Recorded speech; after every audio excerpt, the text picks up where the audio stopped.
基本上现在还是等于要坐月子啊，对，因为引产过之后，等于像生一个小孩一样，还是要坐月子，所以现在就在家好好的养身体。期间有聊一些什么比较内心的话吗？我们其实平常就一直在聊天，就什么话都会聊，所以不会因为这个事情又聊更多，就是像普通一样聊天。但我觉得。经过这样的事情，两个人那情感的部分会更深刻啦。我觉得就有点像我们讲一个比较通俗的话，就患难见真情，就是在一个很痛苦的状态，然后更懂得互相怎么去拥抱对方吧。我觉得这个过程对我们也很重要。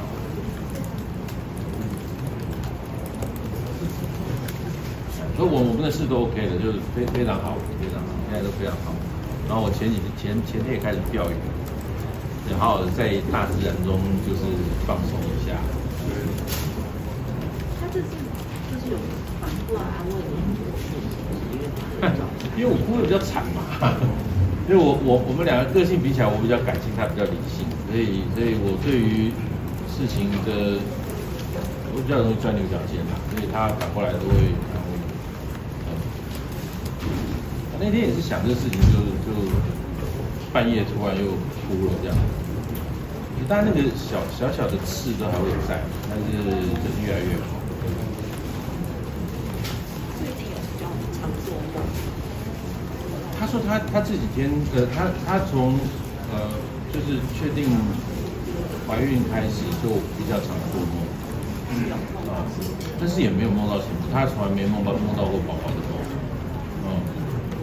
那我会觉得，就是因为身体的改变关系，让他容易做梦，到没有想到有什么梦要告诉我们什么。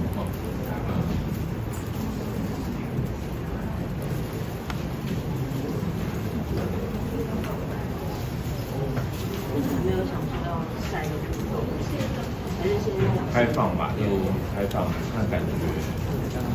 然后等一些医生们的检验报告出来，跟我们分析一下状况。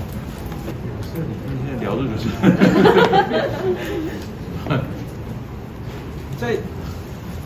在引产的那段时间，其实都在产房嘛，那旁边其实就有很多刚出生的小婴儿。那一般人都会觉得说，哇，那落差很大，我们会不会很难过？又更被刺激那个难过？其实不会，我跟小乔那时候在听到小孩在哭的声音的时候，我们都会就是很有默契的对看，说，因为我觉得小孩的哭声还是很可爱。我说对啊，所以我们对小孩生小孩这件事情，当下当然就难过到不愿意再继续嘛。可是这一阵子经过小乔，其实就态度是开放的。那我觉得终究还是等待检验的结果，因为这种状况真的不能再承受一次，很难想象再承受一次的感觉。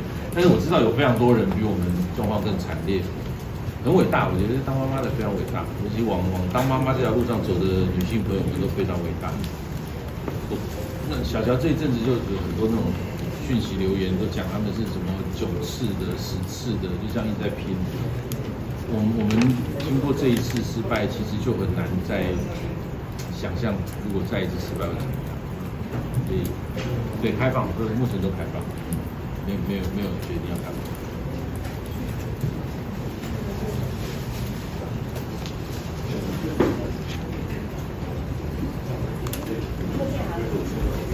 啊？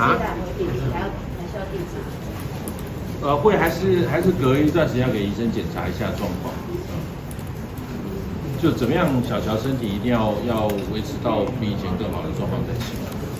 不管未来要不要生，我觉得他一定要恢复得比以前更好。